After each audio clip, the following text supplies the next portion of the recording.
Já vai transmitir, tá? Vamos lá.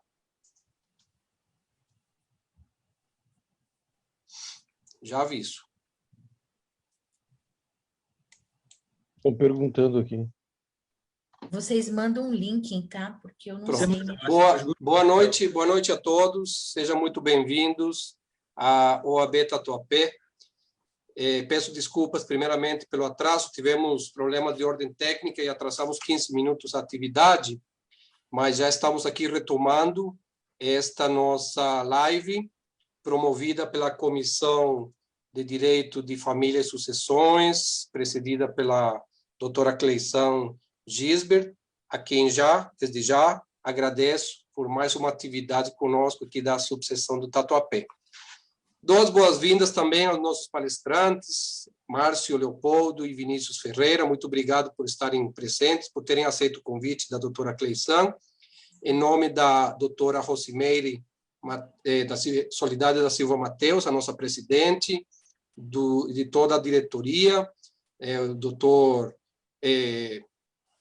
Marco Antônio Kojorowski, da nossa secretária-geral, Valéria Rossetti, e a nossa tesoureira, Andrea Decker, e eu, como secretário adjunto, Sérgio Slan, dou as boas-vindas. E vamos iniciar, então, doutora Cleição, e, por favor, passe para a apresentação dos nossos palestrantes. Muito obrigado. Boa noite a todos. Eu quero agradecer a todos os ouvintes que estão aqui nos acompanhando. Essa live, ela vem de encontro com o mês da conscientização e combate à alienação parental, tá? Que foi comemorado, né, o Dia Internacional no dia 25 de abril.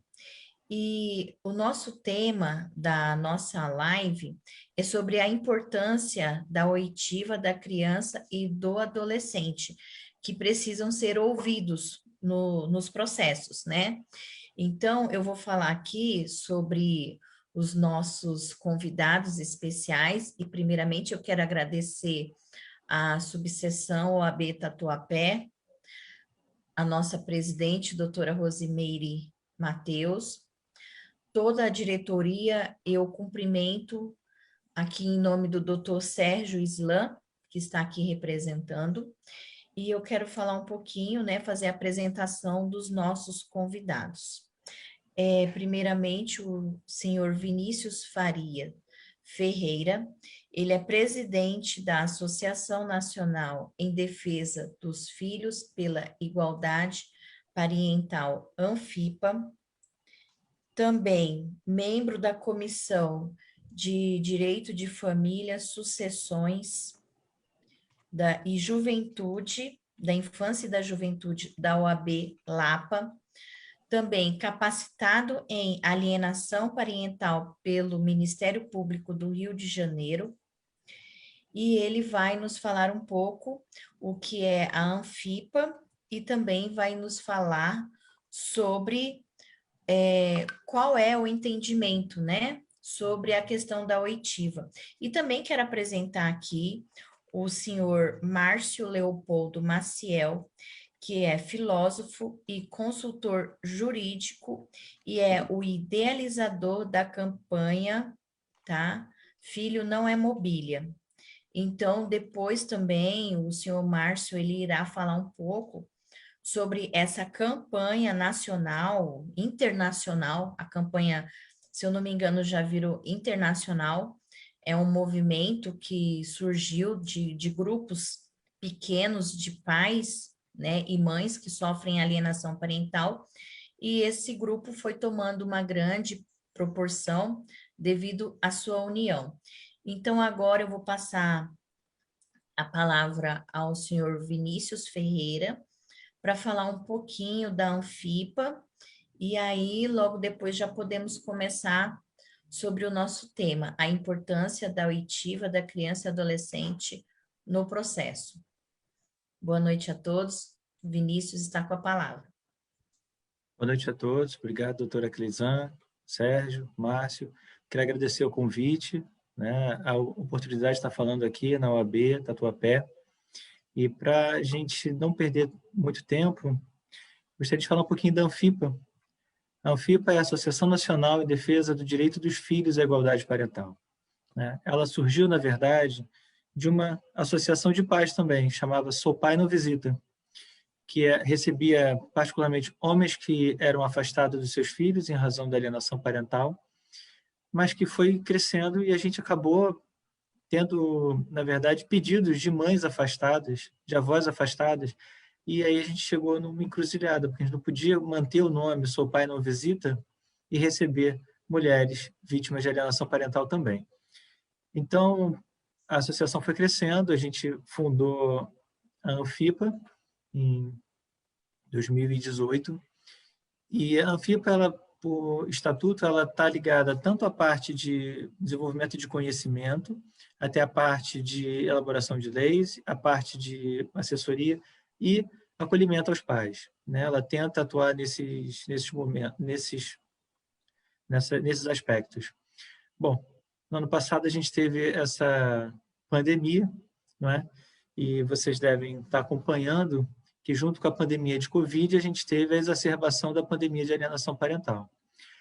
A pandemia foi utilizada como pano de fundo por muitos alienadores para tirar o contato dos pais com os filhos. Então, desde o início dessa pandemia, a Anfipa ela está, vamos dizer assim, no estado de latência. Quem é sócio continua, mas a gente fechou para novas entradas. A gente realizou, no ano de 2019, né, uma jornada científica, contamos com boas palestras, mas em 2020 a gente ficou sem condições de promover aglomerações, até porque as pessoas da associação são vulneráveis, podem ser afastadas dos próprios filhos. Mas nessa pandemia, a gente também tem buscado outras coisas. A associação ela tem uma certa burocracia, funções estatutárias, e enquanto militante da área, você dizia da Associação de Pais, então eu fui buscando grupos como o Diário do Alienado, que o Márcio faz parte, Alienação Parental Brasil, são grupos de pais se organizando para poder falar um pouco desse problema, desse transtorno, que eu posso dizer até de saúde pública, que é a alienação parental, e que eu vou deixar o Márcio falar mais e melhor sobre a campanha, mas que culminou nessa campanha, que é uma campanha que conseguiu juntar instituições, profissionais, pais, diversos setores da sociedade, agindo em conjunto para poder falar da alienação parental, com iniciativas como panfletos, outdoors, vídeos, lives. E eu vou deixar o Márcio falar mais sobre ela, que a campanha realmente é um sucesso, mas eu vou deixar ele curtir os louros da fama, da idealização do projeto. Eu vou falar um pouquinho da importância da oitiva, né? Antes disso, eu gostaria de dizer o seguinte, eu também sou pesquisador, e eu não consigo olhar um fato e ter certeza como ele funciona se eu não usar o método científico para isso. Até hoje foi o método que a gente desenvolveu enquanto humanidade para enxergar certas coisas. A gente vive um momento muito complicado, né? A gente vê várias pessoas dizendo, por exemplo, que a Terra é plana, e, no entanto, usando o GPS, que depende justamente do formato da Terra não ser plano, né? Então, a gente acaba vendo uma seletividade no campo da ciência. E, dessa forma, a gente vê pessoas aceitando ciências quando é favorável ao que pensa e negando completamente quando é desfavorável ao que pensa. Nesse sentido, infelizmente, no Brasil, a gente vive um retrocesso enorme, enquanto fora do Brasil a gente tem várias certezas já aprovadas por estudos, às vezes com mais de 500 mil participantes, aqui no Brasil a gente está negando, né? Uma delas é a questão da falsa memória implantada nas crianças. Isso aí é tema amplamente debatido pelos psicólogos. E a gente tem também, enquanto tem pessoas negando a implementação de falsas memórias, a gente tem pessoas dizendo que tem que ouvir a criança a qualquer custo e que a criança sempre fala a verdade. E aí entra no problema que eu queria chamar a atenção aqui. O CNJ liberou em 2019 um relatório sobre a oitiva especial para crianças e adolescentes. E uma das conclusões mais marcantes que eu posso começar a minha fala aqui é falta pessoal qualificado e capacitado para realizar oitiva, né? Então, não adianta a gente ter uma sala no fórum acolhedora para receber essas crianças se a gente não tiver um profissional preparado para receber. Porque é necessário que esse profissional acolha essa criança, perceba pela atitude dessa criança o que de fato aconteceu e o que de fato ela fala para agradar. E aí sim, como a gente está no campo da alienação parental, o alienador, né? É muito comum, e a gente tem um pico de prevalência por volta de 7 anos, um pacto de lealdade da criança com o alienador, né? Vou falar um pouco disso, nem todo mundo aqui está acostumado com o termo. Alienação parental é simplesmente separar um pai do filho. É quando um dos genitores faz uma campanha difamatória para que o outro seja afastado do filho. E aí, naturalmente, a criança gosta da mamãe. A mamãe fala para a criança não gostar do papai. Por um pacto de lealdade, ela, de fato, começa a apagar o papai da vida dela. Isso é uma questão de gênero? Não. Isso é possível acontecer o contrário também. Só que, mesmo o país tendo a guarda compartilhada como padrão desde 2014, ainda em 2000 a última pesquisa que eu vi também de 2019 do IBGE, a gente tinha só 24,4% de guarda compartilhada no país em 170 mil divórcios que teve no ano. É muito pouco aplicado. Então, quando a gente começa a falar em oitiva especializada para criança e a gente percebe que o próprio CNJ reconhece que não tem profissional capacitado, a gente precisa começar a pensar assim, opa, peraí, eu preciso resolver isso. Porque sem uma qualificação técnica, um profissional pode muito bem entender que aquela falsa memória da criança, ou seja, aquela história que contaram a ela e ela reproduz no tribunal, é verdade. E a gente vive, por exemplo, uma epidemia de falsas denúncias, porque, inclusive, é uma das medidas que mais aliena. Cleisan, me diz o tempo aí, porque senão eu vou falando, tá? Controla. Um dos grandes problemas, aliás, hoje, é a falsa denúncia de abuso sexual, que não tem jeito, afasta o pai da criança imediatamente. A gente teve uma live recente, né, Cleisan, com o Dr. Malman, e ele dizia, é questão de risco. Se eu não afasto aquele pai daquela criança, se aquilo for verdade, eu estou fazendo mal para essa criança, é um absurdo. Alguns juízes entendem a gravidade e têm de fazer essa oitiva, essas audiências mais rapidamente, mas em outros casos, um estudo psicossocial dura até 2 anos para voltar na mão do juiz, né? Então, a oitiva especializada, ela é capaz, por exemplo, de fazer diferenciação entre alienação parental e estranhamento, que é outro termo que vem lá da psicologia. O estranhamento é quando a criança se afasta de um genitor, mas por razão desse genitor, né? Esse genitor pode fazer mal para a criança. E sabe, Cleisan, tem uns estudos que mostram, né? A gente hoje, quando vai conversar no ambiente de fórum e tudo, as pessoas sempre falam na grande dificuldade que é você identificar se a denúncia é falsa ou não. Mas tem uma característica que ela é bem marcante e ela é repetida. É difícil falar em consenso em estudo científico, mas é quase isso. Uma criança vítima de alienação parental, ela não tem nada de bom para falar do genitor alienado, do genitor alvo. Então, assim, vamos fazer, agora como eu falei do pai antes, vamos falar da mãe. Como é que é na casa da mamãe? Tem alguma coisa boa? Não, não tem nada bom. Você gosta de ir para lá? Não, não gosto. A comida lá é boa? Não. E o cachorro é legal? Não. Uma criança alienada, por um pacto de lealdade com o alienador, ela não vai conseguir enxergar nada de bom lá. Agora, uma criança com estranhamento, vamos dizer que essa mãe não seja legal para a criança. Aperta, machuca e tudo. Como é que é essa mamãe? Mas eu não gosto de ficar na casa da mamãe e tal, não sei o quê. Aí a comida? A comida é boa. E o tio lá que está contigo? Pô, ele é legal, ele joga videogame comigo. Então, são pequenos detalhes que você consegue identificar. Tá? Mas, mais uma vez, para isso ser possível, a gente precisa de capacitação, né? O conhecimento está aí, mas, inclusive, esse é um documento que eu acho que todo mundo tinha que ler para poder entender o que a justiça está dizendo. Falta profissional, número absoluto, e falta profissional capacitado, né?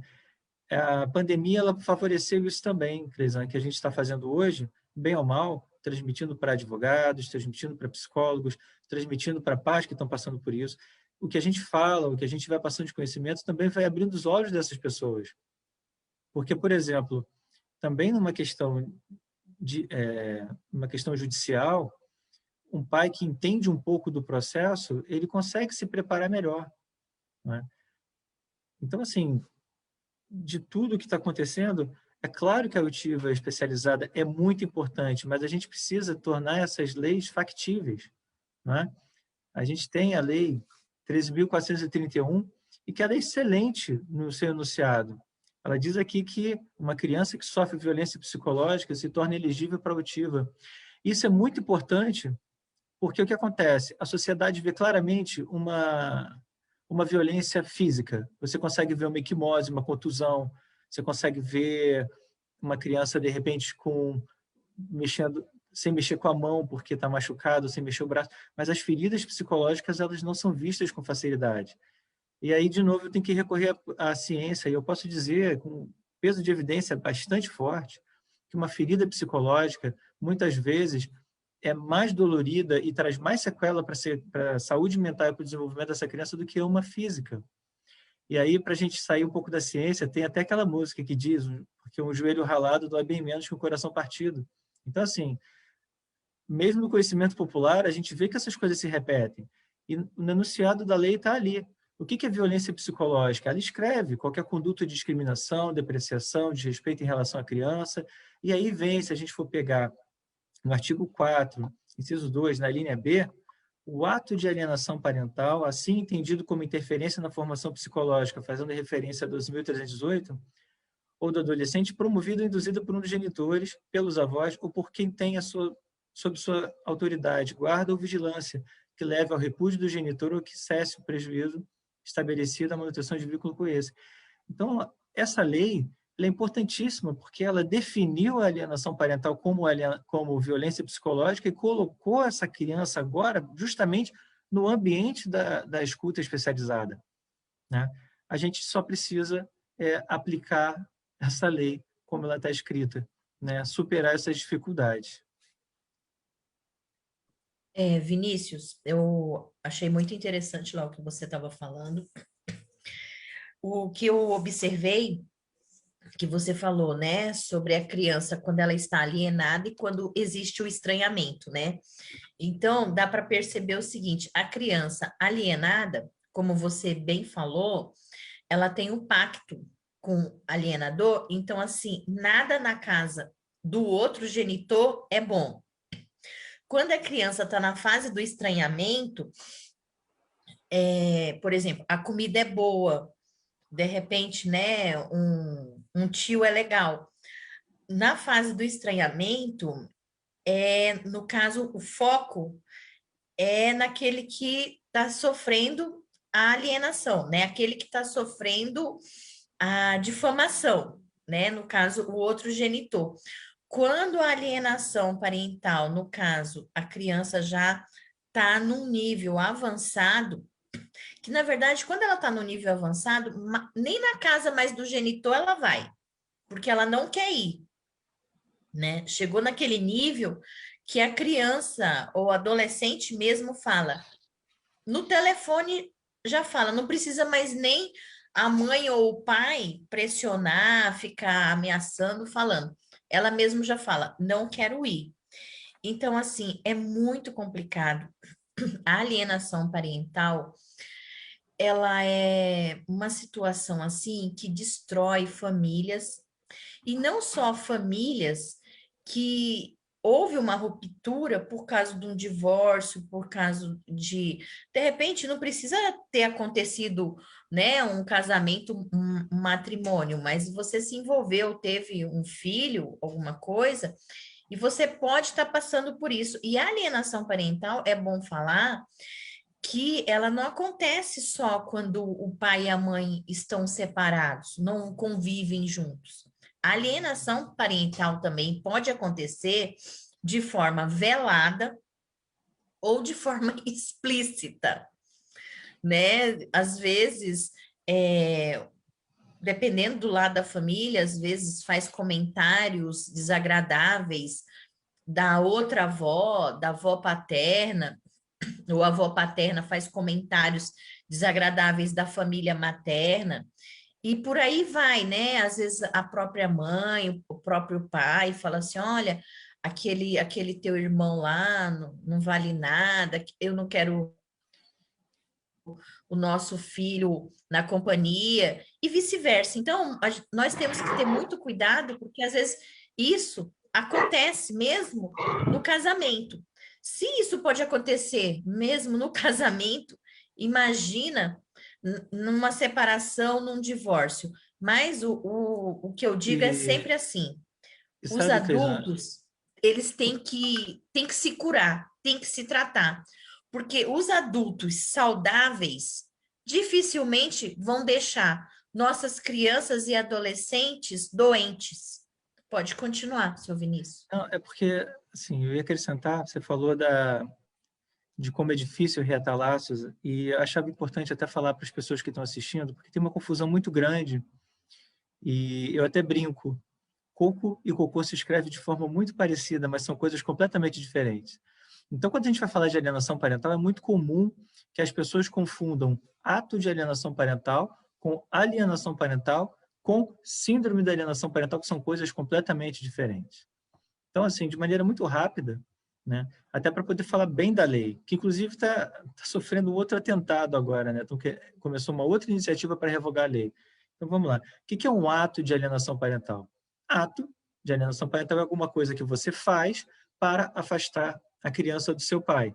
Então, por exemplo, separou, tira todas as fotos do pai da criança de casa.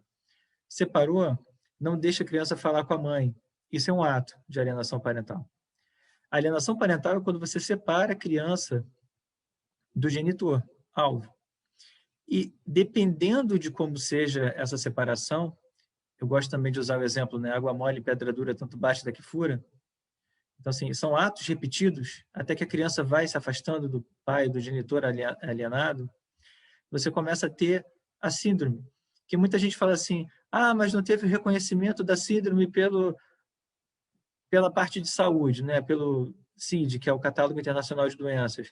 Não precisa, porque o CID traz ali problemas de relacionamento entre criança e cuidador. E dentro ali tem a alienação parental.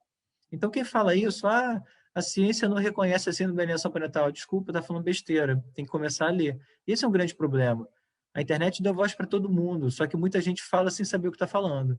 E aí, com relação à doença agora, alienação parental, você tem 3 categorias, você tem 3 níveis, né? E acho que era isso que você dizia. No primeiro nível, a criança é afastada do genitor alienador, ela desfruta de tempo de qualidade com o pai. Então, é aquele pai que está no processo de separação, vai pegar o filho, a filha na creche, a criança não quer ir de jeito nenhum. Mas quando vai com o pai, cruzou a esquina, já está tudo bem, está ótimo, os dois estão brincando, maravilhoso. Essa é a fase 1. A fase 2, você já tem um tempo de resposta maior. Você tira a criança de perto do alienador, mas a criança continua ainda respondendo com pacto de lealdade, rejeitando aquele parente alienado, com resistência, mas ainda assim, com o tempo, é possível ter o desfrute de tempo de qualidade. Agora, na fase 3, é sem dúvida nenhuma a pior delas. É a criança que começa a se automutilar, que joga as coisas no chão, que quebra. O pacto de lealdade é tão grande que a criança é capaz de jogar uma coisa no chão, se machucar, para que depois o alienador possa dizer, viu como lá o outro parente alienado, o parente alienado é violento? Olha como é que meu filho voltou. E aí eu digo, a lei 12.318, que está de novo sofrendo um ataque sujo e rasteiro, se me permita dizer, assim, eu não quero ser deselegante, vocês abriram a porta da OAB para mim, eu estou muito feliz de estar aqui, mas é porque certas coisas elas têm que ser nomeadas com o nome certo. Essa atitude de tentar revogar a lei com argumentos rasos, não científicos, por achismo e com a repercussão que está tendo, é criminosa, né? Então, voltando, a lei é tão legal, ela é tão boa, porque ela trata dos atos de alienação parental. Então, mais uma vez, eu vou deixar o 7º para o Márcio falar, mas no artigo 2º a gente tem vários incisos ali dando exemplo do que é alienação parental, atos de alienação parental. Então, o parente alienado, ele não precisa esperar a criança chegar a manifestar as sequelas da alienação parental. Ele, na verdade, percebendo que a criança está sendo alvo de uma campanha, está sendo alvo de atos de alienação parental, ele pode buscar na justiça a reparação por aquilo. E a lei, ela é tão boa, sabe, Cleison, que ela não é uma lei punitiva, não dá cadeia para o alienador. Sabe o que acontece com o alienador? Ele vai ser vai ser declarado o ato de alienação parental, ele pode ser advertido, ele pode ser multado, ele pode diminuir o tempo de convivência para aumentar o tempo de convivência com o alienador. Então, se vocês repararem, as medidas que a lei de alienação parental traz para a família são medidas de equilíbrio. Medidas de equilíbrio justamente para poder contemplar lá a lei da guarda compartilhada, que fala que o convívio para a criança melhor é o convívio equilibrado, 50% para cada genitor. E aí, voltando para a ciência de novo, eu falei recentemente sobre um artigo, foram mais de 535 mil crianças avaliadas, o estudo fechou com 92 mil crianças, adolescentes, quando terminou o trabalho, e eles fizeram a diferença na satisfação de vida de adolescente, que tinham guarda compartilhada simétrica, como está na nossa lei, 50% para cada genitor, equilibrado, e guarda compartilhada, que era assimétrica, esses regimes de 80% com um, 20% para outro, 70% para um, 30% para outra. Então, enquanto o Brasil está aqui querendo revogar a lei da alienação parental, dificultando o contato equilibrado de pai e filho, sabe? Enquanto a gente está precisando ainda provar que no Brasil, né, a gente precisa convencer as pessoas que a Terra é redonda, é uma geosfera, a gente vê fora do país, a Suécia, por exemplo, com vantagens incríveis, mostrando aí com riqueza de detalhes, com forte evidência científica, que o melhor regime de convivência para a criança depois de um divórcio é a guarda equilibrada, a guarda compartilhada equilibrada, sabe? Infelizmente, Clisan, quando a gente pesquisa o que está acontecendo no Brasil, o que está acontecendo no mundo, a impressão que dá é que às vezes a gente está aqui voltando cada vez mais para o tempo das cavernas, né?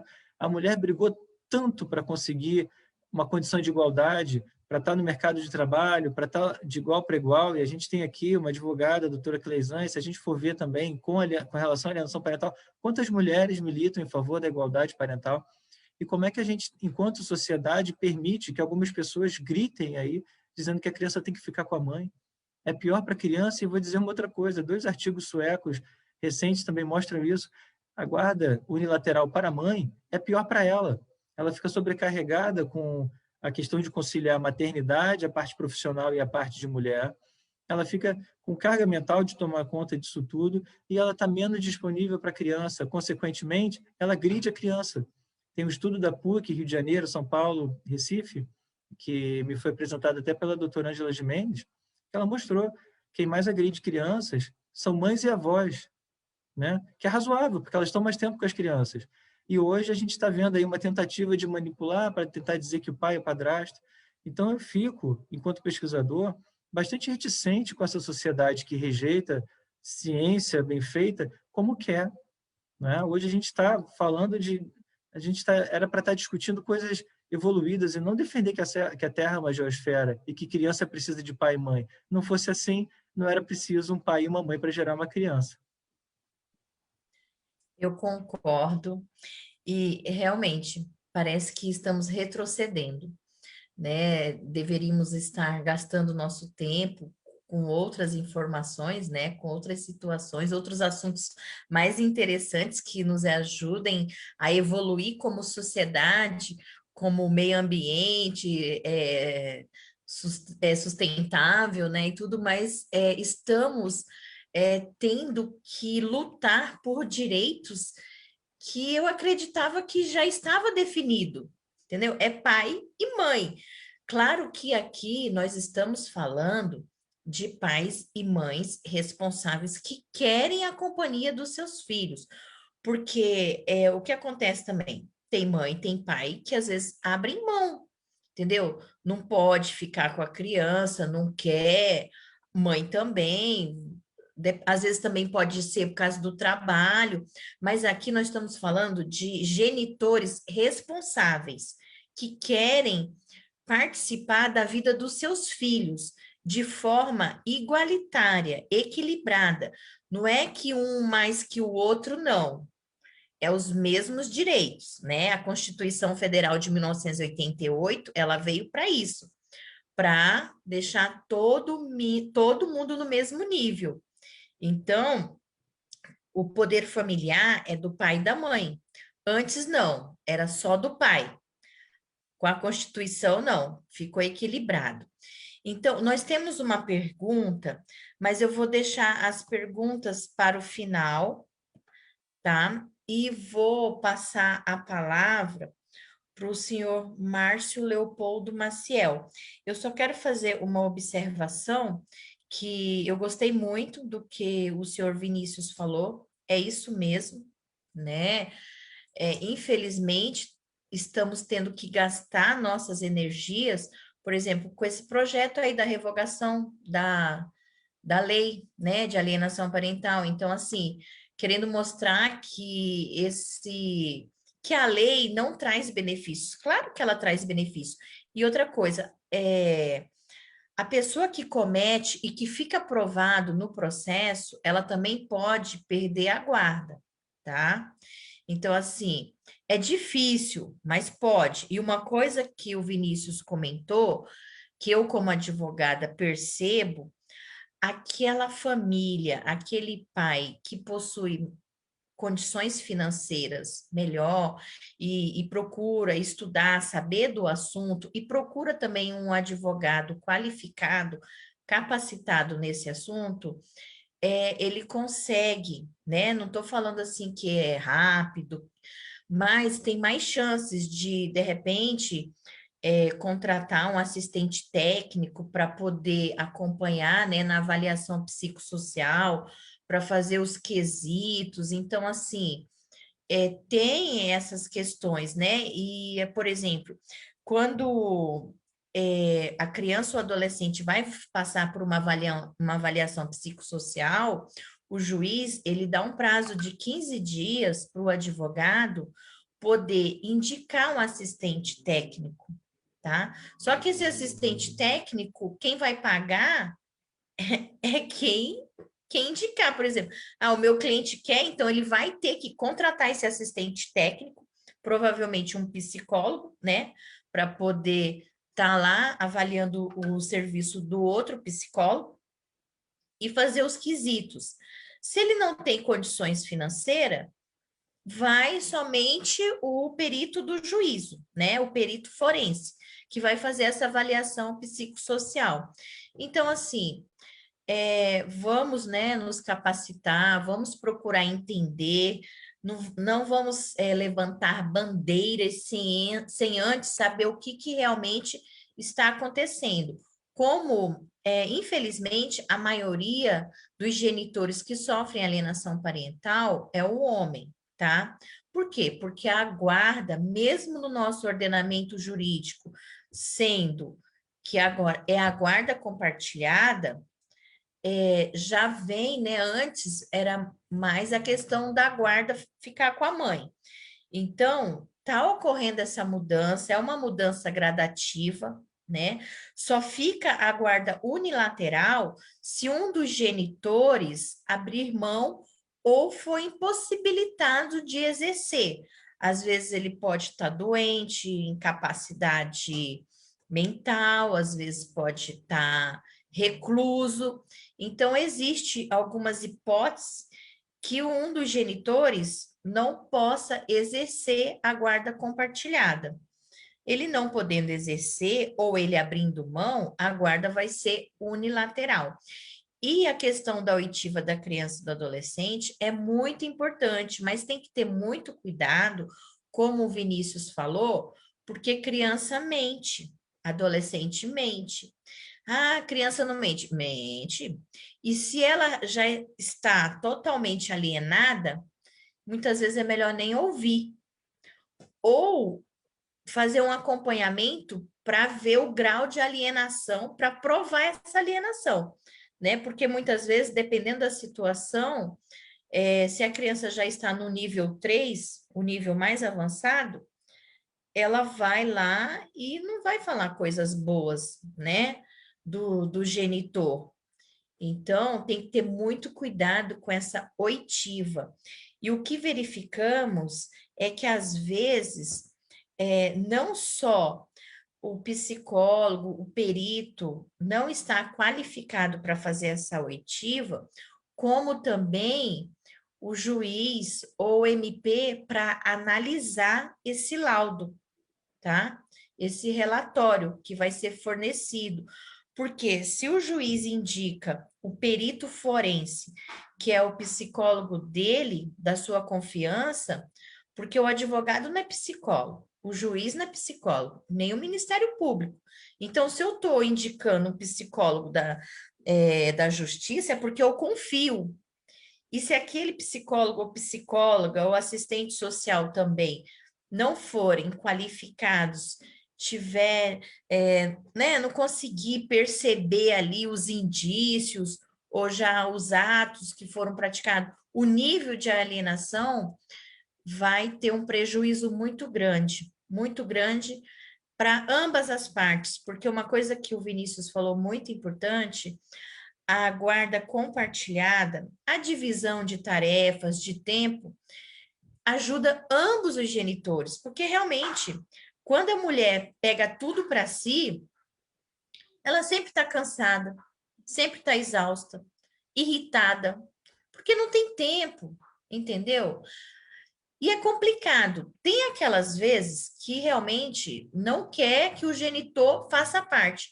E também tem aquelas vezes que o genitor ou a genitora também não quer fazer parte da vida da criança ou do adolescente. Não é só o genitor, né? Tem mães também que não querem, né? O filho ou a filha fica com o pai, e ela fala: olha, eu vou viver minha vida, não dá. O que eu não fiz enquanto eu estava casada, eu vou fazer agora, e você que embale, que cuide.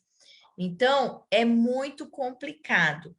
Só frisando mais uma vez, estamos falando aqui de genitores, pais e mães realmente preocupados com o melhor interesse da criança e do adolescente. Eu vou passar a palavra para o nosso convidado especial, tá? Que é o Márcio Leopoldo Maciel, que também é o idealizador da campanha Filho Não é Mobília, que, como eu falei no início, é uma campanha que já se tornou internacional. Márcio, você tem 20 minutos, tá, para falar, e depois vamos às perguntas. Tá com a palavra.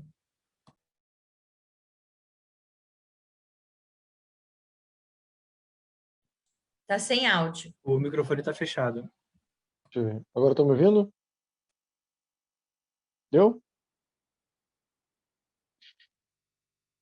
Boa noite a todos. Eu queria agradecer a Cleisan pelo convite.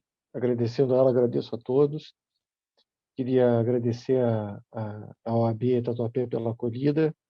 É uma grande oportunidade para nós, para a nossa campanha, para as nossas ideias, né? Elas reverberarem em ambientes que não são tão comuns a nós. Nós somos pais, muitos de nós somos pesquisadores, e esse tipo de ambiente, né, de caixa de ressonância de algumas ideias, podem a, mudar a sociedade, que é o que a gente espera, né? Mudar a relação que as crianças têm, o modo como as crianças são vistas.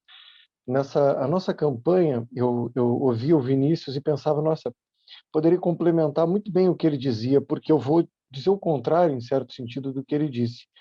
Eu diria que a criança não precisa ser ouvida, e na grande parte dos casos, na maioria dos casos, ela realmente não precisa ser ouvida. E entendo que há uma grande confusão em relação à alienação parental, que é justamente a ideia de que a alienação parental é um fenômeno meramente psicológico ou essencialmente psicológico.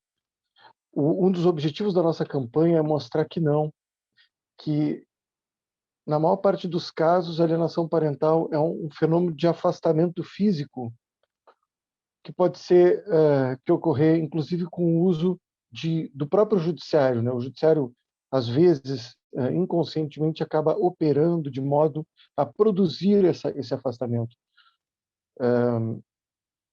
É muito comum que nos casos de mudança, por exemplo, a criança mudou para outro município, né? A sua mãe ou seu pai levou para outro município. Quando você diz que esses são atos de alienação parental, que esse é um ato de alienação parental, muitas pessoas, inclusive operadores do direito, membros do Ministério Público ou não, juízes e tal, eles dizem, olha, isso é uma afirmação que precisa ser provada. Na nossa campanha, nós usamos como slogan, né, como como mote da campanha, a expressão "a mudança desautorizada é sempre alienação". E essa expressão, né, ela tinha um tom provocador, porque muitos, nós sabíamos, muitos apareceriam para dizer que a alienação parental precisa ser compreendida, que ela precisa ser entendida, que precisa fazer uma avaliação psicológica, que é o que nós falávamos da oitiva. Mas veja, há inúmeros casos, e a lei fala muito disso, em que o ato em si se expõe, não é? Como, por exemplo, levar a criança para outra cidade. Há uma tolerância com esse tipo de atitude, né? Nossa campanha também ambiciona popularizar o inciso 5º do artigo 1634, que é muito desconhecido, que determina que a mudança do menor para outro município só pode ocorrer se ela tiver a concordância do pai e da mãe.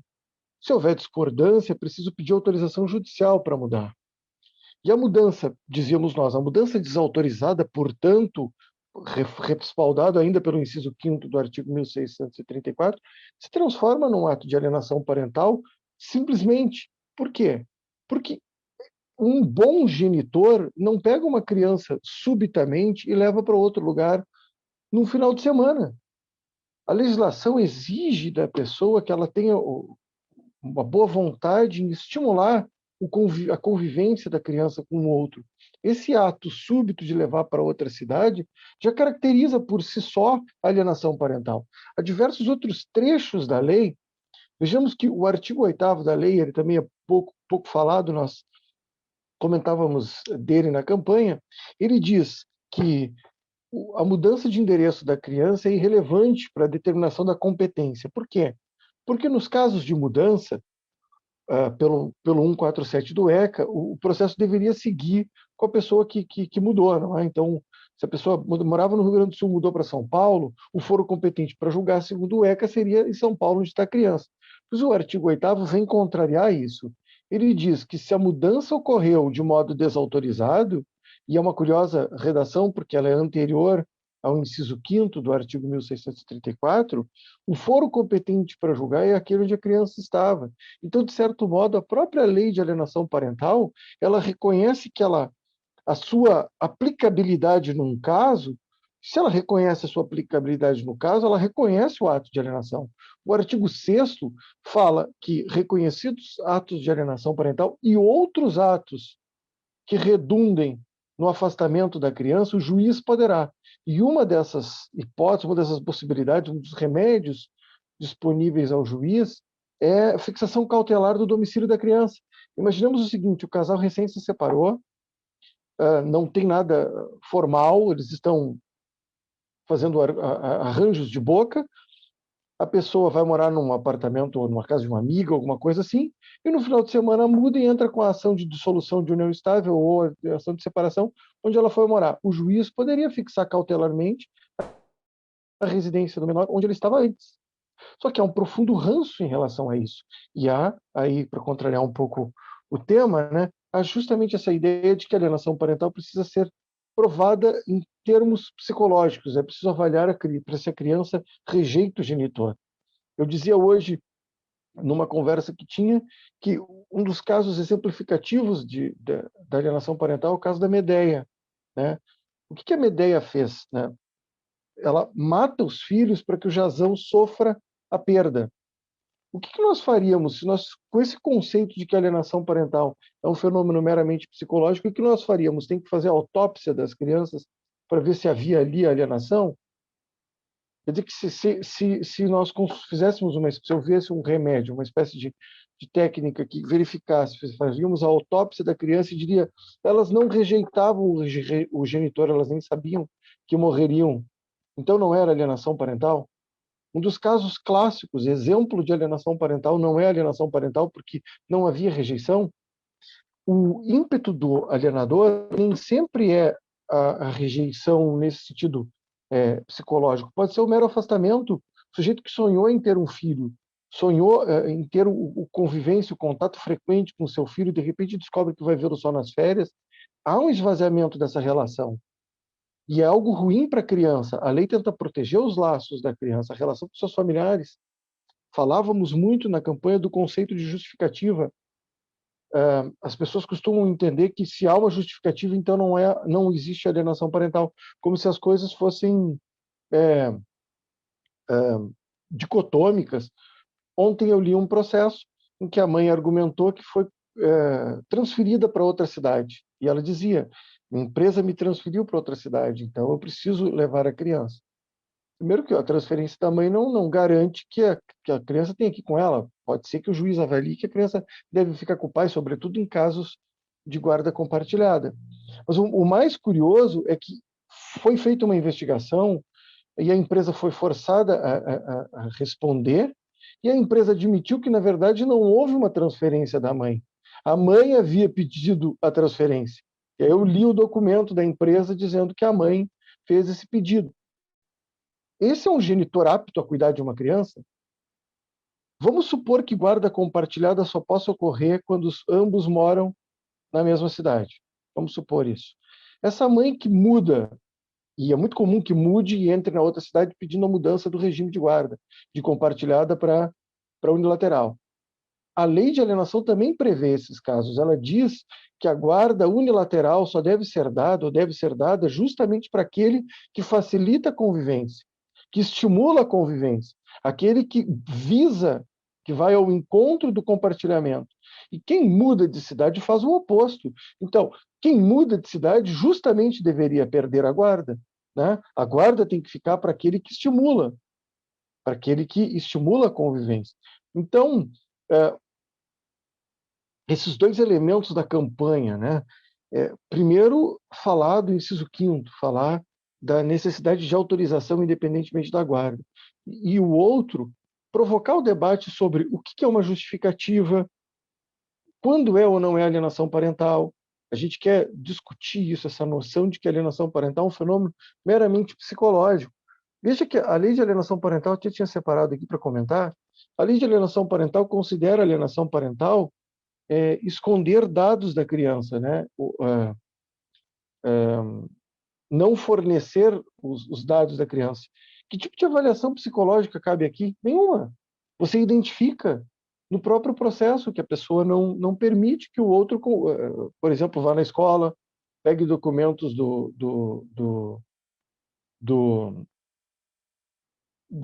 da saúde, né? No caso, a criança está doente e tal.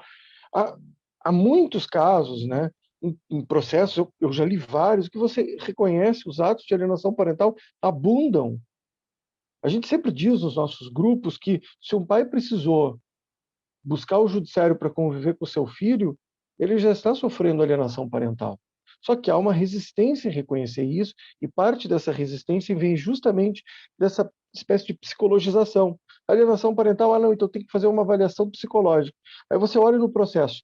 Primeiro, a pessoa afastou a criança por causa do Covid, enquanto ela convivia com familiares, ela convivia com namorados, ou com vizinhos, ou com parentes, trabalhava e tal. Depois ela pede um novo afastamento porque o laudo, ela não concorda com o laudo feito na avaliação, né, psicossocial, ela diz que o laudo tem falhas, então que a convivência deve ser assistida. O juiz não dá. Aí ela novamente pede um afastamento por causa do Covid. O juiz não dá. Aí a pessoa muda de cidade. Os casos em que há mudança de cidade, para contestar aqueles que dizem que a mudança pura e simples não é alienação, em geral, quando a pessoa muda de cidade, é porque o pai já estava sofrendo alienação, já estava sofrendo, o pai ou a mãe, né, acontece também com as mães, já estava tendo dificuldades de conviver com seu filho, já havia uma ação de alienação parental, inclusive em curso, o juiz já estava prestes porque é muito comum que o alienador se dê conta de que o juiz já percebeu as manobras e que ele vai tomar uma atitude, porque ele já elevou o tom, ele já começou a negar os seus pedidos, ou ele já começa a exigir que a pessoa permita a convivência da criança. Aí o que ele faz? Muda de cidade, altera o foro de competência, e começa tudo de novo, começa toda uma batalha, dificulta o acesso do alienado à justiça. E notem que o artigo 8º veio para resolver esse problema, impedir um pouco a ampliação do custo do pai. Ele, além de ter que visitar seu filho longe, ele tem que tocar um processo, digamos assim, na cidade para onde o alienador levou a criança. E, em geral, nenhum desses remédios é levado em consideração. Faz-se uma avaliação psicológica da criança, que, em geral, constata que a criança não rejeita o genitor, até porque não precisa. Vejam que o distanciamento físico faz com que a rejeição seja inútil, irrelevante. Por que eu vou forçar meu filho a rejeitar o pai ou a mãe, sendo que eu moro a 3.000 quilômetros de distância e ele vai ver só uma vez por ano, a cada 2, 3 anos? Por que faria todo esse envolvimento, né? Essa tentativa? Não precisa. Você afasta fisicamente a criança. Então,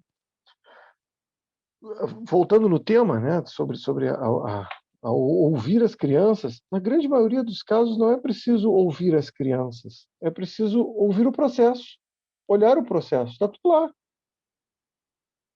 As tentativas renitentes de impedir a guarda compartilhada, as manobras protelatórias, que também podem ser consideradas atos de alienação parental, a pessoa usa o processo e impede que o juiz dê uma sentença, ela fica impedindo que o juiz determine a guarda compartilhada, por exemplo. São todas manobras. Não.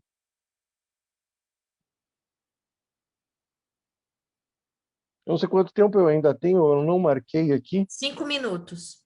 Eu ainda tenho 5 minutos? Sim, mas eu também tenho perguntas aqui, se vocês quiserem também Pode fazer. Eu queria só acrescentar uma coisa ao que o Márcio disse. Já existe muito estudo avaliando justamente o perfil do alienador. E o que o Márcio trouxe é uma situação recorrente. O alienador, de certa forma, tem algum distúrbio de empatia, porque uma pessoa que faz mal ao próprio filho, ela não consegue enxergar o outro. E essa litigância que o Márcio falou, né? Tenta uma coisa, não dá certo, e tenta de novo outra para separar e não dá certo. E aí eu queria só ressaltar o seguinte, a gente precisa realmente que os juízes comecem a atentar para isso, porque o Márcio deu vários exemplos de coisas que são feitas, não se comprovam, e o juiz trata como se, tudo bem, não se comprovou, então deixa como estava. Não, a gente tem que atentar para a litigância de má-fé, a gente tem que atentar para as falsas denúncias, a gente tem que, de certa forma, a falsa denúncia, então, é importantíssimo levar em consideração, porque é um crime contra a administração pública. Porque também tem isso, o próprio ato, e isso é comum aos alienadores, o próprio ato de estar sempre peticionando e estar sempre aumentando o processo e fazendo o processo demorar, é uma atitude alienadora, porque enquanto o processo não termina, aquele pai está afastado, aquela mãe está afastada.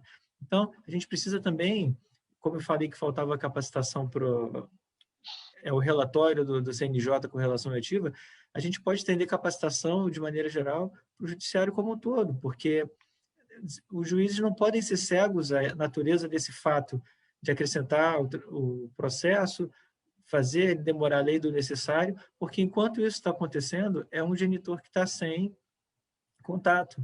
Não é? De repente, litigância de má-fé está sempre enchendo o processo, vamos fazer o seguinte, liminarmente eu vou dar, sei lá, inverte a guarda, ou aumenta o convívio, faz alguma coisa liminarmente, porque de certa forma, quanto mais tempo demora o processo, mais sofrem a criança e o genitor alienado. Eu só complementaria dizendo justamente isso, que há uma má vontade, parece, institucional de reconhecer a alienação. E aí nada é alienação parental, nunca é alienação parental, sendo que a lei é muito mais...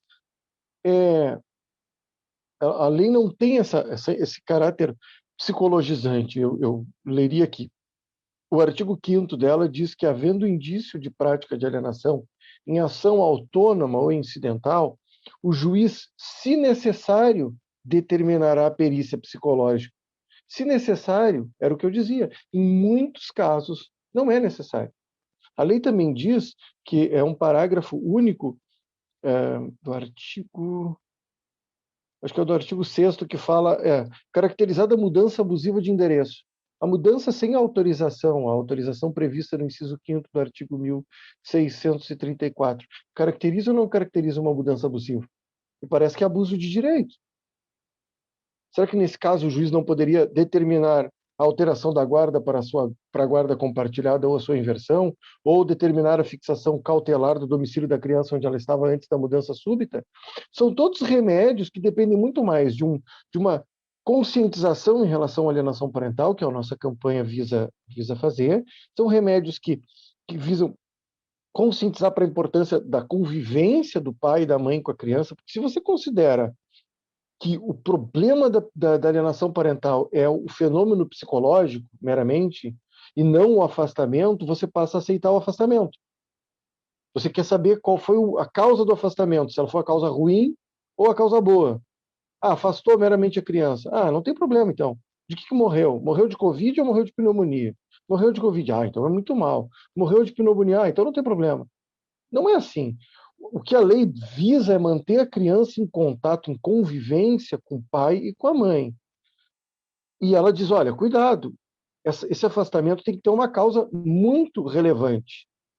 Porque é um dever do pai e da mãe se manter próximo do seu filho. Inclusive, por que se rejeita, por que se condena tanto o abandono afetivo? Porque ele causa o mesmo mal que a alienação parental.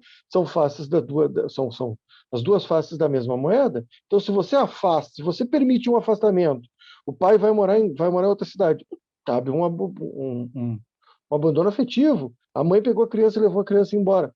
Entra alienação parental. É preciso discutir. Você tem que incutir nos genitores que ele tem responsabilidades em relação aos seus filhos. Um filho não é uma coisa. Você tem um projeto de vida em relação à criança.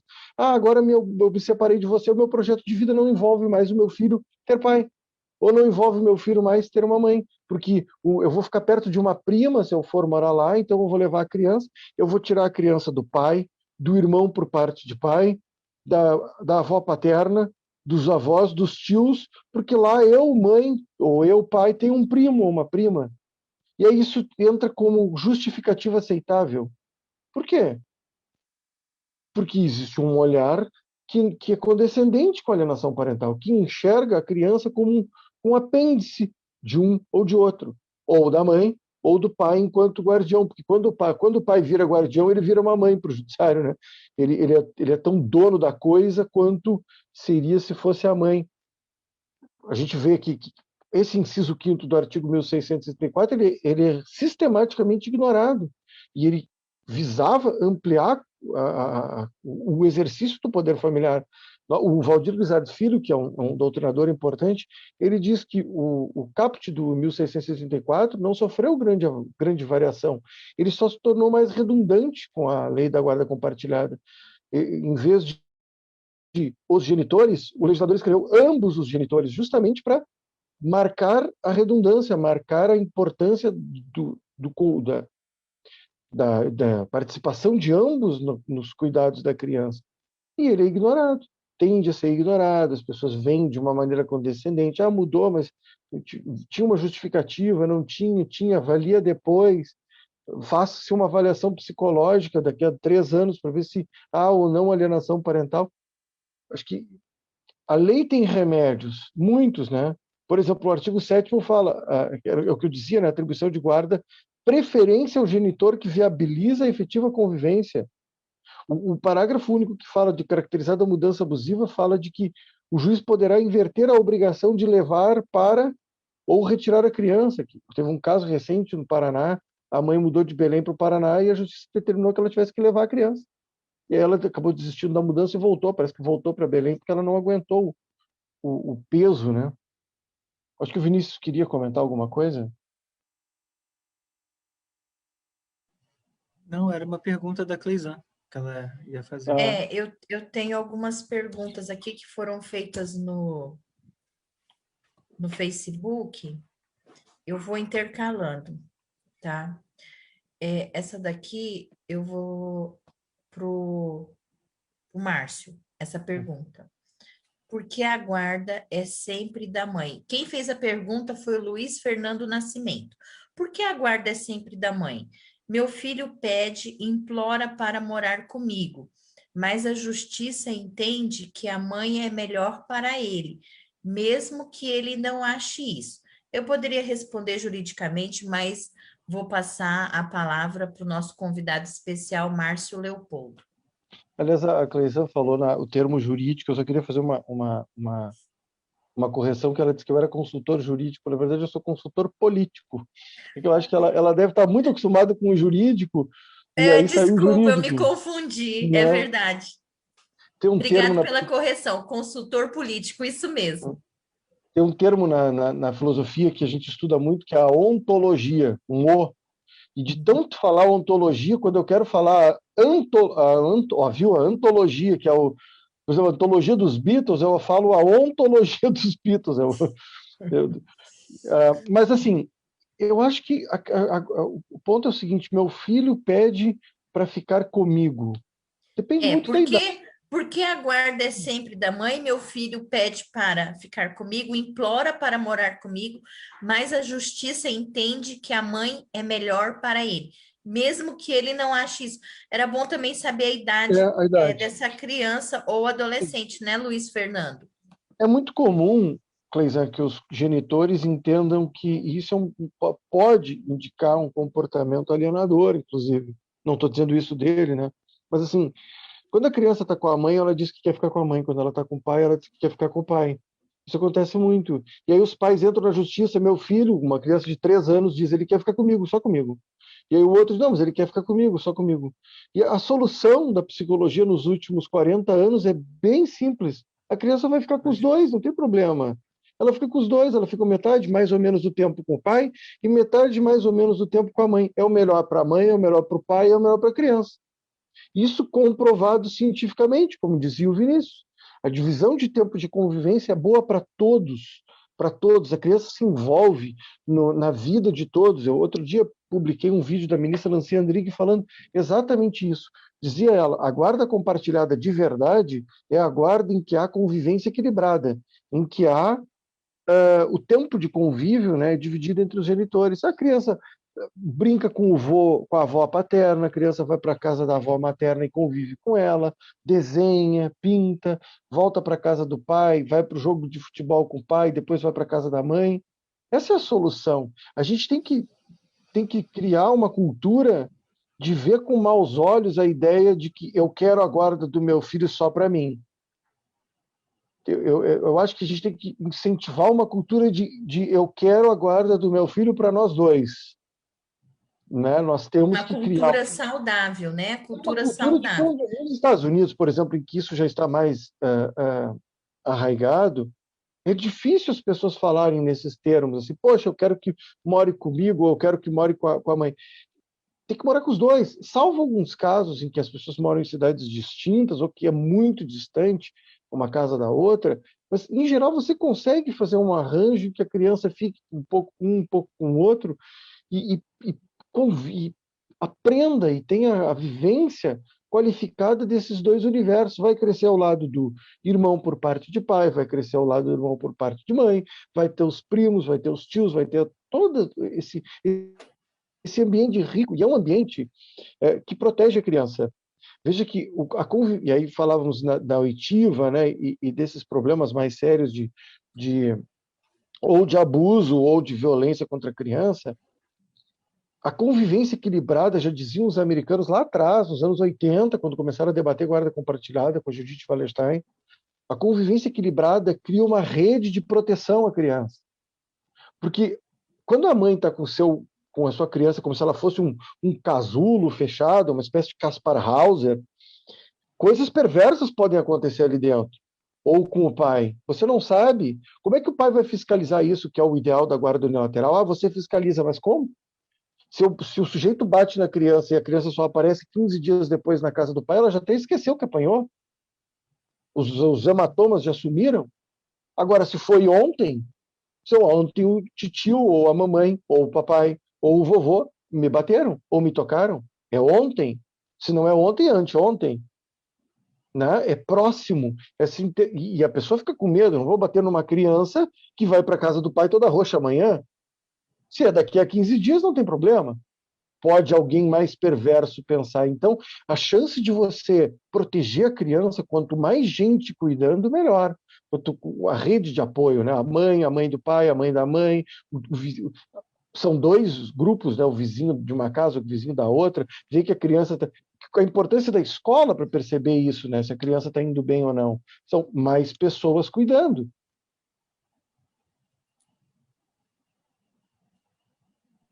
Muito bem, a pergunta foi respondida. Eu tenho outra pergunta. Vamos lá. Essa pergunta aqui para o Vinícius. Ah, eu esqueci de ver aqui quem foi que fez a pergunta. As exigências das diversas oitivas, avaliação psicológicas e exames pedidos pelas partes, sabendo que isso demora e é custoso, pode ser considerado alienação parental? Às vezes, a alienação está tão clara, com repetidas negativas por parte do alienador em deixar os filhos com o outro genitor, porque os magistrados insistem em ter que fazer avaliações. Isso não seria tentar deixar para terceiros uma decisão exclusiva do magistrado? Vinícius, está com a palavra. Sim, isso é um grande problema. Não é? A gente vê, na verdade, também trazendo para o bem simples, para o bem popular, um jogo de batata quente. A partir do momento que você fala alienação parental, vem na cabeça, opa, psicologizante, tem que fazer um estudo. Então, você vai botar aí 2 anos para voltar na mão do juiz. Batata quente, ela passou. O que ninguém observa é que nesses 2 anos, essa criança vai continuar sofrendo alienação parental. E, como eu falava, uma ferida, o Márcio dizia, na verdade, né? Quando você tem um convívio próximo, você, inclusive, protege a criança para que ela não venha ferida. O agressor não agride. Só que na alienação parental, as feridas são invisíveis, né? E se a gente tem isso também com essa distância, vai ver o filho de 15 em 15 dias, olha o espaço de tempo que o alienador tem para trabalhar e modelar aquela criança. E, na verdade, tem uma outra coisa que chega a ser... se a gente for pensar na Europa, por exemplo, 2008, quando eles tiveram aquela diretriz, se não me engano, 52, empurrando certas questões mais corriqueiras para as mediações, né? Eles conseguiram agilizar muitos processos. E, na verdade, a gente tem iniciativas no Brasil com mediação também. Na verdade, o que a gente vê nas varas de família são pais, isso é muito sério, pais infantilizados que não sabem lidar com o fim de um relacionamento e que querem ser voluntariosos. Eu quero isso, senão você não vai ter aquilo. E aí o que entra na história? A criança como moeda de troca, infelizmente. Então, a gente tem que conversar enquanto sociedade também, que muitas vezes uma solução seria mais rápida, mais eficaz e muitíssimo melhor para a criança numa mediação. Senta de cada lado, propõe um plano parental, segue a lei como está escrito, guarda compartilhada, equilibrada, respeitando as situações fáticas, moram na mesma cidade, é possível, vamos embora. Porque, de fato, o próprio rito do processo, ele é alienador, porque o processo demora. Você tem as fases do processo para poder chegar na conclusão e à sentença.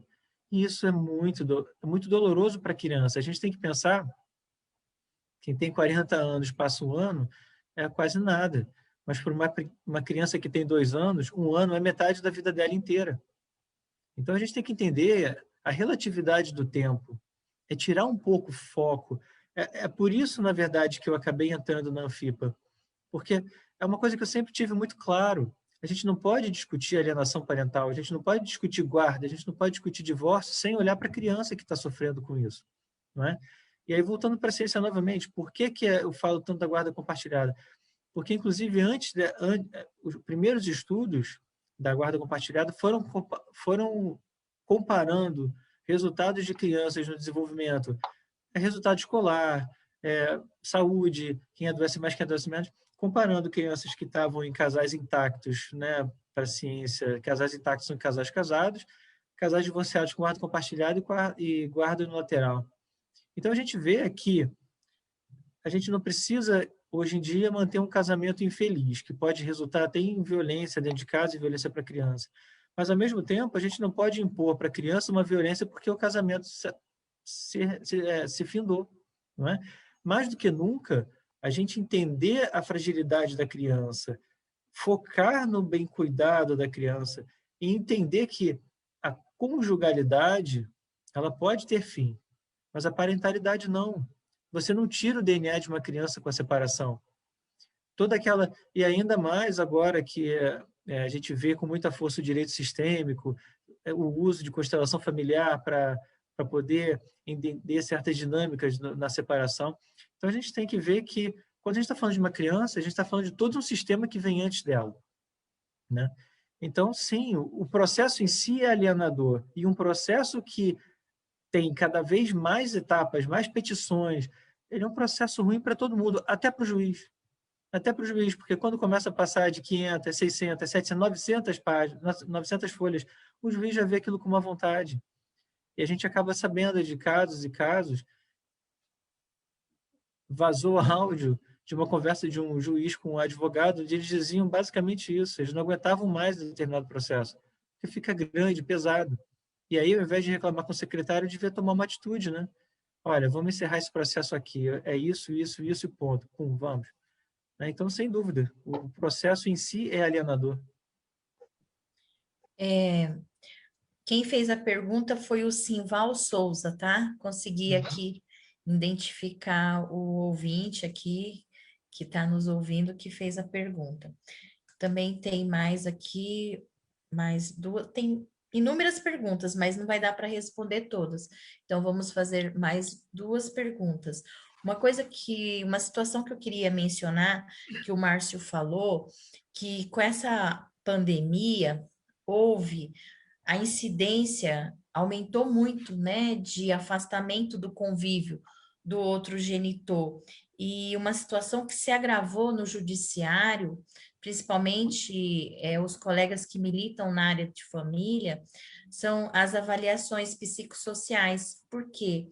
Essas avaliações, o perito forense, ele fala que o desejo de fazer a avaliação pessoal. E nós estando nessa situação, né, muitas vezes, dependendo do estado, em lockdown, restrição, né, social e tudo, de isolamento, por exemplo, aqui em São Paulo, nós estamos com o trabalho remoto, nós estamos tudo virtual, o fórum está fechado, está previsto para ser aberto em maio, mas o trabalho remoto vai continuar até o final do ano e provavelmente irá continuar. Então, assim, para você ver, nem acesso ao fórum não tem a parte ou o advogado. O advogado que deseja obter alguma informação, ele tem que mandar um e-mail, porque às vezes nem por telefone não consegue, porque os funcionários estão trabalhando em home office. Então, você não vai passar o telefone do funcionário do cartório, né? Vai colocar lá à disposição. Então, assim, isso contribuiu até para o afastamento, né? De você ter um contato. Claro que o advogado, ele pode estar fazendo um agendamento virtual, né? Marcando com o juiz, conforme a agenda, conforme o horário disponível do juiz, entendeu? Então, assim, e as avaliações psicossociais, a maioria estão suspensas. Por quê? Às vezes, aquele funcionário do judiciário, ele é de risco, entendeu? É do grupo prioritário que não pode marcar uma avaliação, porque uma avaliação psicológica com uma criança, um adolescente, tem que ser presencial, porque como é que você vai fazer uma avaliação dessa virtual com o alienador do lado? Aí a psicóloga está fazendo as perguntas, aí, não, você está sozinho no quarto? Tô sozinho no quarto. Aí o alienador está ali, só fazendo sinal, a criança, o adolescente fica, né, com medo, assim, que tem que responder, porque está sendo observado, né? Então, assim, é complicado. Isso acaba atrasando mais o processo. E aí o alienador vai ganhando mais tempo. E tempo é muito precioso na vida de todos, como você falou, né? De repente, a pessoa que está com 40 anos, passa 1 ano, 2 anos, nota muita diferença. Mas um pai e uma mãe que está perdendo o convívio daquele filho, daquela filha que está com 1 aninho, 2 aninhos, está aprendendo a andar, está aprendendo a falar, já era, perdeu, porque depois que aprendeu a falar, vai falar. O bom é você pegar naquele momento ali, né, que está descobrindo as coisas, né? Olha, eu vi o meu filho, a minha filha, dando os primeiros passinhos, falando mamãe, falando papai, entendeu? Às vezes a criança aprende a falar primeiro titio ou titia do que papai ou do que mamãe. E às vezes é até proibido falar a palavra pai ou a palavra mãe na casa do alienador, né? Então, assim, eu só quis trazer essa questão da avaliação psicossocial, que, por exemplo, eu vejo casos que o processo está parado desde o ano passado, desde quando começou a pandemia. Por quê? Precisa fazer uma avaliação psicossocial, mas tem que ser presencial, e devido à pandemia, a psicóloga, assistente social é do grupo de risco e não vai poder atender, ainda não tomou a vacina e vai ter que esperar. E aí, final do ano, ano que vem? Enquanto isso, infelizmente, as coisas vão acontecendo. Então, tá, vamos lá. A próxima pergunta. Ó, a próxima pergunta vai para o Márcio. O judiciário pode, de alguma forma, praticar atos de alienação quando atende uma falsa denúncia, afastando o suposto acusado. Será que o judiciário poderia manter a convivência com o auxílio de um profissional enquanto a falsa acusação é apurada? Você entendeu, Márcio? Quer que eu leia de novo? Entendi, não, eu entendi. Eu acho que isso tem visita está ganhando assistida. força. É a convivência assistida. Eu acho que isso é uma das maneiras, inclusive, de dissuadir os casos de alienação parental com falsas denúncias, porque, de alguma maneira, o juiz vai manter a convivência assistida. E é muito bom porque até o profissional de psicologia, por exemplo, assistente social e tal, pode ir avaliando a relação da criança enquanto decorre esse tipo de encontro. Só que também esse tipo de caso, uma denúncia dessas, como demora muito tempo, é o caso limite, é o caso mais grave, ela vai afetar a relação da criança com o outro. Daí que eu entendo que, nesses casos, quando fica comprovado que há alienação parental, essa pessoa tem que ir para a cadeia. Não importa se ela é a mãe da criança. Se ela fez uma falsa denúncia, ela tem que ficar presa. O dia que nós observarmos a legislação penal e insistirmos em segui-la, custe o que custar nesses casos, porque essa boa vontade com quem comete crimes, dizendo que isso vai desestimular novas denúncias e tal, é o que estimula a alienação parental nesse tipo de caso, ou outras falsas denúncias. Assim, uma coisa muito comum da alienação parental, você olha para os processos e eles estão cheios de falsas acusações, de falsas denúncias. Eu lia não estou falando de caso de abuso sexual, eu lia que dizia o seguinte: olha, o genitor, eu não quero que meu filho vá para a casa desse genitor, porque ele é contra as vacinas, ele é um negacionista. Ele está, inclusive, impedindo a sua mãe de se vacinar, uma senhora idosa. Então, ele está fazendo mal para essa senhora idosa. Aí a juíza disse, olha, informação grave, inclusive põe em risco essa senhora e tal, o genitor que se manifeste. O genitor, então, anexou no processo uma prova de que a sua mãe havia tomado todas as 2 doses da vacina. No primeiro dia da primeira dose ela tomou, no segundo dia da segunda dose ela tomou. Essa afirmação falsa inicial, ela vai ficar por isso mesmo? Foi dito isso. Você olha o processo, não é a única, tem várias que o genitor ou a genitora tem que passar o processo inteiro desmentindo coisas. A boa vontade com esses atos é que provoca o estímulo a esses atos. Porque a pessoa sabe que isso ficará impune. E aí, eu complemento a minha resposta dizendo o seguinte: existe 2 modos de enxergar a coisa. Eu acho que isso é muito ideológico. É o que eu dizia. Eu olho a lei de alienação parental e eu enxergo muitos remédios, muitas soluções. Algumas pessoas olham e acham uma porcaria. É aquela história do sujeito que 2 sujeitos foram mandados para o lugar da África para vender sapatos. Um chegou lá, ligou pro chefe e disse: olha, não vai dar certo aqui, você me mandou vender sapatos aqui, só que ninguém usa sapato aqui, todo mundo descalço, não tem mercado. E o outro telefona e diz: chefe, manda toda a produção, dobra a produção, ninguém tem sapato, vamos vender para todos. É como você olha, se você vê a relação da criança do seu pai ou sua mãe como fundamental e começa a identificar esses pequenos atos, como esse desse caso da vacina, e a coibir, o doutor Eduardo de Oliveira Leite, que é um jurista importante, ele conta um caso de um processo logo no começo que a juíza identificou o ato de alienação parental e disse: a próxima vez que isso acontecer, a multa é de R$10.000. E ela curou a alienação parental para sempre ali. Nessa atitude dela firme, ela resolveu o problema de todo o processo. Todo o processo. E é uma questão, dizíamos do Covid, para complementar, ideológica. É como você olha para a realidade, é como você vê.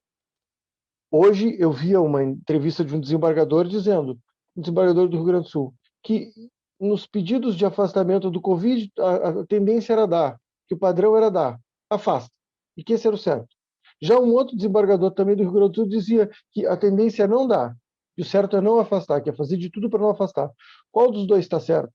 De acordo com qual supremo interesse? Ambos acham que estão lidando com o supremo interesse do menor. Qual dos dois tem razão? Me parece que o segundo. Você vai deixar uma criança afastada 2 anos do seu pai, porque uma pandemia durou 2 anos, enquanto isso a mãe tem namorado, troca de namorado, ou o pai tem namorada, troca de namorada, vai na casa dos parentes, vai na casa dos vizinhos, trabalha, vive a sua vida normalmente, e esse cinismo todo em relação a isso. A criança está afastada meses esperando um agravo de instrumento ser julgado, enquanto isso a mãe está vivendo normalmente. Há um olhar, é uma questão ideológica, é um modo de como você olha para as relações familiares. Se você acha aceitável afastar o outro, a lei, assim, tudo é aceitável, né? Mudou de cidade, tem justificativo. Covid, é uma justificativa. Pô, não tem solução nunca.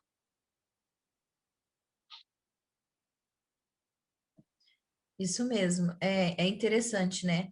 Por exemplo, o filho não pode conviver com o pai porque ele precisa ir trabalhar, de repente precisa pegar a condução para ir para o trabalho, ele está enfrentando um risco. E a mãe que vai para o salão de beleza, que vai ao supermercado, que vai ao shopping, ela também não está se colocando em risco, né? É estranho. Então, assim, É uma às vezes, a aquele questão da genitor está se máscara. colocando em risco por necessidade, né? Às vezes é A por pessoa, necessidade, questão do trabalho. E o outro está se colocando em risco, às vezes por futilidade, né? É isso que eu acho estranho, assim. O outro, não pode porque ele está indo trabalhar pegando transporte público. Sim, mas você está indo ao clube, você tá indo ao supermercado, você está indo ao salão e também não corre o mesmo risco. Mas eu preciso comer, tá? Sim, não pode pedir delivery, não pode pedir para entregar em casa. Então, assim, é complicado dos dois lados, né? Porque ficar 24 horas dentro de casa durante 7 dias na semana também é complicado, né? Às vezes você tem uma necessidade não, e é uma boa. de sair, de ir ao banco, mas não que você saia porque, eu vou dar uma volta. Não, é porque existe a necessidade do trabalho, é outra coisa. Às vezes não tem necessidade e os genitores estão aí se colocando em risco e em risco terceiros também. Pode falar, Márcio. O ponto é o seguinte, né? Existe um olhar preconceituoso em relação a isso. Uma mãe apresenta num processo uma foto do pai sem máscara na rua e pede o afastamento. Será que se um pai apresentar uma foto da mãe na rua sem máscara, ele pode pedir o afastamento? O que vai ser? Ela vai perder a guarda?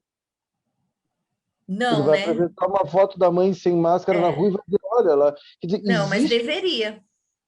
Eu entendo o seguinte, ninguém também vai passar o tempo todo de máscara durante 2 anos de uma epidemia, vai saber que a pessoa já teve. Eu acho que esse tipo de demanda, a primeira coisa que a pessoa apresenta é o afastamento. Então a solução é o afastamento. Mas então é o afastamento. Para mim é um sinal claro de que é uma pessoa que quer alienar e não que ela está preocupada com o Covid. O Covid é uma desculpa. como nos casos de mudança para outro município. Tinha um caso que eu conheço, a mãe da criança mudou para São Paulo, enquanto ela morava em Porto Alegre, ela não deixava o pai conviver com a criança. Ela não deixava, ela atrapalhou durante 1 ano. E aí, quando ela mudou para São Paulo, ela disse: as portas estão abertas. E aí, talvez façam um laudo e digam: mas a criança não rejeita o genitor, por isso não houve alienação parental. Sério.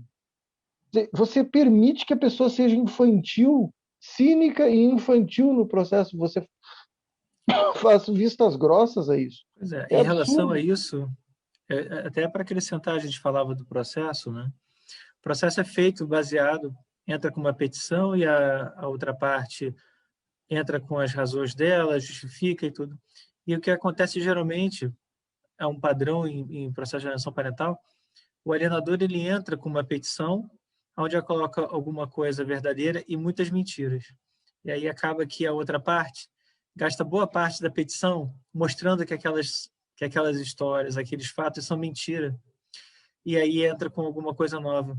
E aí o juiz vê isso como picuinha, mas ele nunca vê... eu escuto essa palavra o tempo todo. É picuinha. Só que o que o juiz não vê é que quem começa com essa atitude... Porque também, se a outra parte não se defende daquelas acusações, o juiz pode entender como verdadeiras. Então, a gente vê, de novo voltou isso, né? A alienação parental ela tem um caráter repetitivo, né? Muitas pessoas falam assim, a alienação parental é muito difícil de provar, e eu sempre discordo, falo, desculpa, não é não. A alienação parental ela não acontece com atos isolados, são atos repetidos. Então, assim, um ato que pode parecer bobeira, mas ele vai ser repetido, e junto a ele vai ter outro, e vai ter outro, e vai ter outro. E a gente precisa, na verdade, como o Márcio gosta dessa palavra, o ranço, né? A gente precisa vencer esse ranço. A gente precisa tirar isso das varas de família e a gente precisa muito da sensibilidade de juízes para entender que aquilo ali não é um número, não é um nome, ali tem uma pessoa sofrendo, a criança ali está sofrendo. E a gente sabe que esses danos são irreparáveis. O que ela passa, se qualquer estudo de educação diz a educação principal de uma criança é na primeira infância, de 0 a 6 anos. Na segunda infância, você dá uma modelada, mas depois, na fase de adolescência, a possibilidade de, vamos dizer assim, de conserto e acerto é muito pequena. O estrago já foi feito. E esse vai ser o cidadão do futuro, vai ser o cidadão do nosso país.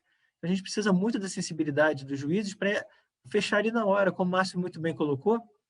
Olha, eu identifiquei isso aqui. Se isso aqui se repetir, 10 mil de multa. Acaba. É isso, a gente precisa de firmeza. A gente não devia estar discutindo, na verdade, a manutenção e a revogação da lei. A gente devia estar pensando na evolução da lei. Como torná-la mais facilmente execuível. Né? E a gente está sempre tentando provar que a Terra é redonda, que nem eu falei no início. É como se a gente não quisesse enxergar. É verdade. Gastando energia aonde não deveria, né? Gastando em outro local. Olha, a última pergunta. Tem mais perguntas no Facebook, mas o nosso horário praticamente já se esgotou. Então, eu vou fazer a última pergunta ao nosso convidado especial, tá? O senhor Vinícius Ferreira. A pergunta é da Cris Martins. Meus filhos têm 16, 13 e 10 anos. Eles serão ouvidos no que diz respeito à preferência de com quem querem morar? Qual a relevância da vontade da criança adolescente nesta situação? Vinícius pode responder, depois eu posso dar uma pincelada juridicamente falando. Está com a palavra. O Márcio vai até rir, né? Cada caso é um caso, né, Márcio? O que acontece é o seguinte, a criança não gosta de... Quando ela está fazendo alguma coisa legal na casa do pai, da mãe, de um amigo, de quem quer que seja, ela não quer sair para outro lugar. Como o Márcio falou no início, onde a criança está bem, ela não quer sair. Isso não quer dizer que no outro lugar ela vai estar mal. Não é? E quando a gente está falando, né, as crianças vão ser ouvidas, existe sim relevância no que elas dizem, mas não é absoluta. Porque como a gente estava dizendo no início, as crianças podem ter falsas memórias, as crianças podem mentir. Uma coisa muito comum de criança que passa por alienação parental, por exemplo, em audiência antes da autiva especializada, era alguém perguntar alguma coisa para a criança, a criança olha para o alienador, aí, dependendo da expressão do alienador, ela responde a verdade ou a mentira. Então, qual é a relevância dessa fala para o processo? Né? Eu não gosto dessa fase, cada caso é um caso, mas, na verdade, essa pergunta acaba sendo, porque depende de muitos fatores qual é o peso da medida da fala das crianças. Isso aí é difícil mensurar, depende de uma série de outras questões envolvidas no processo.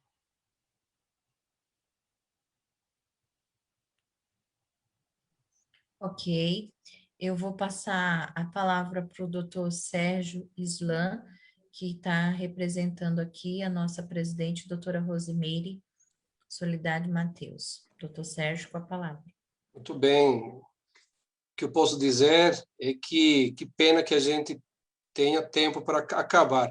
Isso porque os 15 minutos que eu, infelizmente, no início deixei para, né, deixamos de aproveitar, agora no final a gente acrescentou, porque era para terminar às 9, então estamos quites, Cleição. Mas é um tema que, se a gente, né, deixar aqui, realmente teríamos um assunto para muitas horas, né? Eu quero parabenizar e agradecer a participação dos senhores, né, Márcio, Vinícius, pela excelente apresentação, pela excelente explanação. Tivemos muitas pessoas no Facebook fazendo comentários, elogios, perguntas, né? A gente teve a participação, a presença no Facebook do nosso vice-presidente, o Dr. Marco Antônio Kojorowski, da nossa secretária-geral, a Valéria Rossati, presidentes de comissão que nos acompanharam, o Dr. Renato Gomes Camacho, presidente da Comissão de Assistência Judiciária. Tivemos também a doutora Vicentina Almeida, presidente da Comissão da Ação Social, a participação de inúmeras comissões, membros de comissão de direito de família, tem vários, né? Cleição pode mencionar, a doutora Aimé também, Garcia Oliveira Cardoso, que esteve conosco, da Jovem Advocacia, enfim, muitas pessoas e todas muito interessadas pelo tema.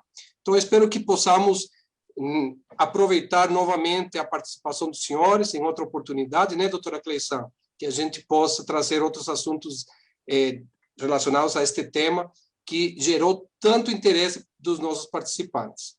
Muito obrigado e passo a palavra, então, para as considerações finais, doutora Cleição. Eu passo a palavra para o Márcio Leopoldo, nosso convidado especial, para fazer as considerações finais, e depois para o senhor Vinícius Ferreira, para também fazer as considerações, e depois a palavra volta comigo.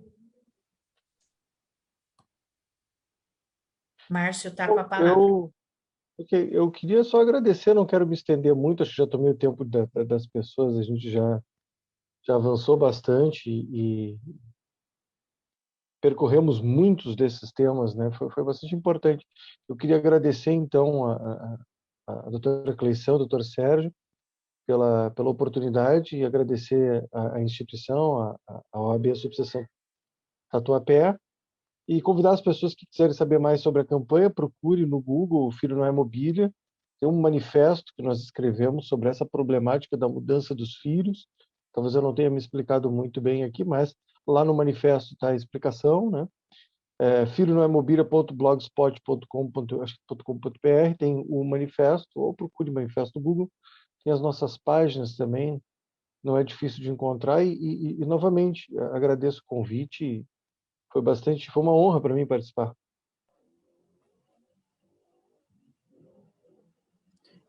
Bom, dando sequência, então, também agradeço a presença e, principalmente, as portas abertas da OAB, Subseção Tatuapé, que mostra que está disposta ao diálogo com a sociedade, não é? É um tema que passa despercebido por boa parte da população. A gente tem na Anfipa uma pesquisa feita em 2019, onde mais de 80% das pessoas entrevistadas não tinham ideia do que significava alienação parental.